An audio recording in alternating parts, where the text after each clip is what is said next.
Assalamualaikum warahmatullahi wabarakatuh dan selamat sore. Ketemu lagi kita pada channel akuntansi yang pada kesempatan kali ini kita akan membahas tentang jurnal penyesuaian akun perlengkapan.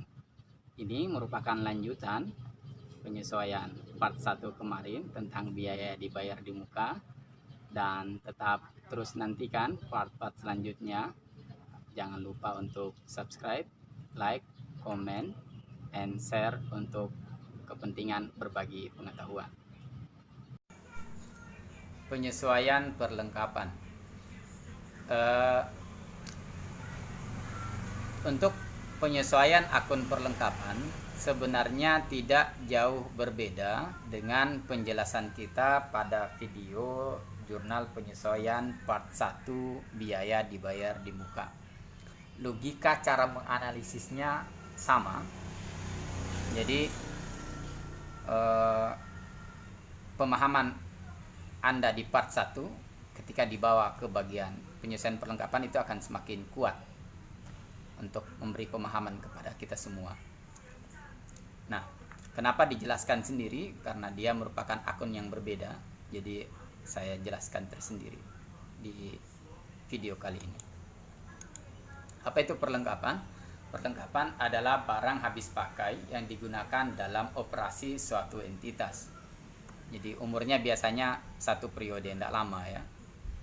Nah, perlu kita bedakan dia dengan peralatan. Jadi kalau orang yang sudah mahir, dia gampang sekali membedakan antara perlengkapan dengan peralatan. Tetapi bagi pemula yang sedang belajar akuntansi, apalagi yang tidak punya latar belakang sama sekali di SMA, maka kita akan bingung untuk membedakan mana perlengkapan dan mana peralatan. Kalau perlengkapan itu habis pakai seperti kertas, alat tulis, dan lain-lain. Kalau peralatan itu punya umur yang lebih panjang, dia punya umur yang lebih panjang seperti mesin, seperti AC, meja, kursi, dan lain-lain. Sehingga penyesuaian untuk peralatan itu adalah untuk depresiasinya, sedangkan untuk perlengkapan yang akan kita bahas pada video kali ini. Ya, kita langsung masuk contoh untuk memberikan pemahaman yang konkret bagi kita tentang penyesuaian di perlengkapan. Misal, tanggal 10 Maret 2020, perusahaan membeli perlengkapan senilai 3.500.000. 3.500.000. Nah, saya akan mencatat dulu di jurnal umum. Jadi perhatikan jurnal umum dulu. Jadi tidak mungkin kita melakukan penyesuaian kalau belum kita catat di jurnal umum. Dicatatlah di jurnal umum. Sebagaimana yang kita bahas pada video sebelumnya, maka akan ada dua juga model pencatatan atau metode pencatatannya.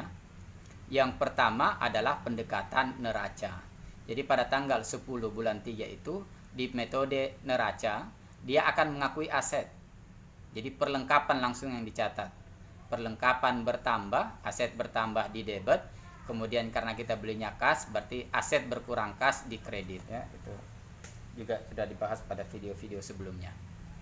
Kemudian untuk laba rugi tidak kita akui sebagai aset, tetapi langsung kita catat biaya. Jadi kita anggap sebagai biaya. Jadi langsung kita catat biaya perlengkapan. Jadi kita anggap setiap perlengkapan yang kita beli itu habis langsung kita pakai. Jadi kita catat sebagai biaya perlengkapan.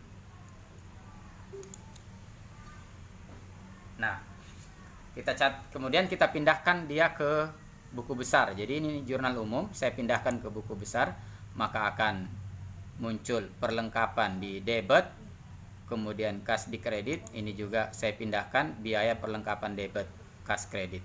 Nah, ini yang perlu kita. Jadi kalau pendekatan neraca, nanti akun yang muncul di neraca saldo adalah perlengkapan, sedangkan untuk pendekatan laba rugi, akun yang muncul adalah biaya perlengkapan. Oke. Sekarang saya yang di buku besar tadi, saya pindahkan dia ke neraca saldo. Saya pindahkan ke neraca saldo, maka pendekatan neraca akan tercatat perlengkapan sebesar 3.500.000. Kemudian untuk pendekatan laba rugi, maka akan tercatat biaya perlengkapan sebesar 3.500.000. Ini semua debit. Nah, ini kan yang kita pindahkan dari sini. Ini debit, Ini debit, saya pindahkan ke neraca saldo debit, ini debit. Dua-duanya bersaldo debit. Sampai di neraca saldo, ada data penyesuaian. Ini data penyesuaian. Setelah ditelusuri, perlengkapan yang tersisa adalah sebesar 1 juta. Sebenarnya perlengkapan pada akhir periode tinggal 1 juta. Padahal di catatan sebelumnya adalah 3.500.000. Dan di sini biaya perlengkapannya 3.500.000. Padahal datanya hanya tersisa 1 juta. Berarti ada kesalahan di angka ini, kurang tepat di angka kedua angka ini. Maka disitulah butuh penyesuaian. Sekarang kita analisis. Dari data yang penyesuaian ini saya analisis. Berarti perlengkapan yang tersisa adalah 1 juta. Ini kan disebut di sini. Yang tersisa 1 juta. Berarti betul-betul yang jadi perlengkapan adalah sebesar 1 juta.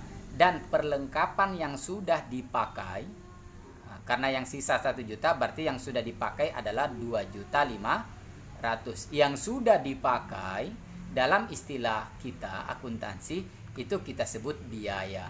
Sehingga kalau yang dipakai perlengkapan, maka kita sebut biaya perlengkapan. Jadi analisisnya ini. Oh, berarti ada perlengkapan yang betul-betul ada 1 juta dan lainnya sudah dipakai, maka kita sebut biaya perlengkapan sebesar 2.500.000. Analisis inilah yang kita catat. Kita pakai cara yang pertama. Kita buat buku besar. Ini kita akan sering bolak-balik. Lihat, perlengkapan di debit sebesar 3.500.000. Saya pindahkan ke buku besar. Perlengkapan 3.500.000. Ini saya sudah pindahkan di debit sebesar 3.500.000. Kembali di analisisnya, perlengkapan yang tersisa sebenarnya adalah sebesar 1 juta. Berarti saldonya di sini harus 1 juta. Oh, berarti terlalu besar 3.500.000. Saldonya harus 1 juta. Berarti saya harus kurangkan sebesar 2.500.000. 2.500.000 inilah yang dipakai. Yang dipakai istilah kita sebut dengan biaya perlengkapan. Muncullah akun baru untuk pendekatan neraca. Akun baru yang muncul adalah biaya perlengkapan sebesar 2.500.000. Tinggal saya catat. Dahulukan selalu debit. Kadang saya perhatikan ada beberapa pemula yang mencatat duluan kreditnya, padahal selalu kita mendahulukan debit. Maka kita catatlah biaya perlengkapan debit sebesar 2.500.000, kreditnya perlengkapan sebesar 2.500.000. Kemudian untuk pendekatan laba rugi, kembali ke pendekatan laba rugi, dia mencatat apa neraca saldonya? Di neraca saldo dia catat biaya perlengkapan sebesar 3.500.000. Maka dari itu kita catat juga di sini biaya perlengkapan, pindahkan saldonya debit 3.500.000. Faktanya dari hasil analisis yang sudah menjadi biaya adalah 2.500.000. Jadi biaya ini, biaya perlengkapan ini harus bersaldo 2.500.000. Oh, berarti kalau dia harus bersaldo berarti ada yang belum dipakai sebesar 1 juta. Kita selisihkan sebesar 1 juta. Belum dipakai kita sebut dengan perlengkapan. Makanya tinggal kita catat jurnal penyesuaiannya. Kita catat debit terlebih dahulu, perlengkapan 1 juta. Kemudian kita pindahkan biaya perlengkapannya sebesar 1 juta di sebelah kredit. Selesai cara yang pertama. Kita pindah ke cara yang kedua. Ini cara yang kedua. Sekali lagi saya lebih senang cara yang kedua. Cara yang kedua kita tetap langsung memantau neraca saldo. Perhatikan neraca saldonya. Oh, perlengkapannya 3.500.000. Padahal faktanya ketika kita analisis adalah sisa 1 juta. Oh, berarti ini terlalu besar. Saldonya debit. Pasti saya harus kurangkan ini. Saya kurangkan pasti nanti di sebelah kredit. Makanya pendekatan neraca ininya perlengkapannya di sebelah kredit langsung. Udah saya dulu perhatikan angkanya. Perlengkapan. Berarti yang saldonya kita harus kurangkan. Berarti ada yang sudah dipakai. Yang sudah dipakai kita catatlah sebagai biaya perlengkapan. Jadi sudah punya kita jurnalnya. Biaya perlengkapan debit, perlengkapan kredit. Pertanyaannya, berapa angka yang kita gunakan? Kita bertanya, di antara akun kalian, hei kalian berdua, mana yang normal di antara kalian? Perhatikan. perlengkapan adalah aset, biasanya bersaldo debit. Oh, sekarang dia dikredit, berarti dia tidak normal. Nah, berarti yang normal adalah biaya. Biaya selalu bersaldo debit. Nah, ini biaya bersaldo debit. Saldo normalnya di debit. Nah, sekarang posisinya dia normal. Kita cari dari analisis manakah yang menjadi biaya di sini. Setelah kita lihat, berarti yang menjadi biaya perlengkapan adalah 2.500.000. Maka angka biaya lah yang kita pakai, 2.500.000. Catat debit kredit 2.500.000. Kemudian untuk pendekatan yang kedua, laba rugi sama. Lihat kembali ke neraca saldonya. Oh, di neraca saldo dicatatlah debit biaya perlengkapan sebesar 3.500.000.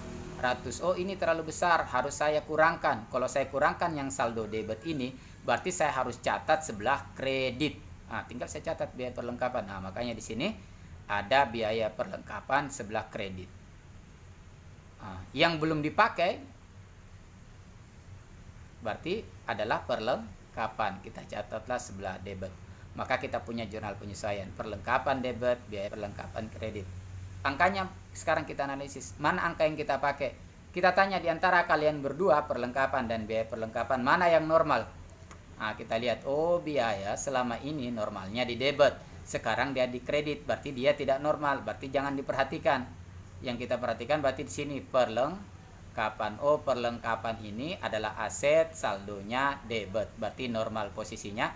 Maka yang saya cari berapa angka perlengkapan di analisis. Angka perlengkapan di analisis adalah sebesar 1 juta. Maka angka inilah yang saya masukkan di jurnal penyesuaian. Sebesar 1 juta. Maka kita telah menyelesaikan jurnal penyesuaian baik pendekatan neraca maupun pendekatan laba rugi. Sekarang kita simpulkan. Perlengkapan di neraca saldo, untuk pendekatan neraca tadi kan kita catatnya perlengkapan. Perhatikan kembali, ini perlengkapan, ini neraca saldo 3.500.000. Ini 3.500.000. Kemudian dikurangkan di jurnal penyesuaian. Lihat, ini kredit 2.500.000. Makanya kita kurangkan saldo kredit. Jadi perlengkapan sisanya adalah sebesar 1 juta di debit. Otomatis karena sisanya 1 juta, maka biayanya adalah sebesar 2.500.000. Untuk laba rugi sama. Dia nyatatnya di laba rugi kembali ini adalah biaya perlengkapan. Makanya di sini juga biaya perlengkapan di neraca saldo adalah 3.500.000. Kemudian dikurangkan di jurnal penyesuaian sebesar 1 juta. Jadi biaya perlengkapan yang sebenarnya adalah 2.500.000. Perhatikan di sini. Biaya perlengkapan 2.500.000 sama di sini. Biaya perlengkapan 2.500.000. Kemudian sisanya adalah perlengkapan. Ini perlengkapan 1 juta, pun di sini perlengkapan adalah 1 juta. Makanya apapun pencatatan Anda, baik pendekatan neraca maupun pendekatan laba rugi, ketika telah kita lakukan penyesuaian, maka akan menghasilkan angka yang sama di antara kedua metode penyesuaian tersebut. Oke, itulah penjelasan singkat tentang jurnal penyesuaian untuk akun perlengkapan. Nanti setelah kita selesaikan beberapa part tentang jurnal penyesuaian, maka akan saya buatkan atau saya upload satu video khusus tentang siklus sampai menjadi laporan keuangan. Terima kasih untuk kepentingan berbagi pengetahuan.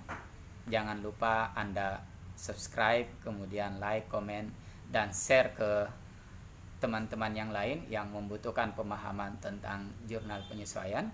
Semoga dapat membantu pemahaman kita semua dan memudahkan kita untuk mencerna soal-soal yang lain.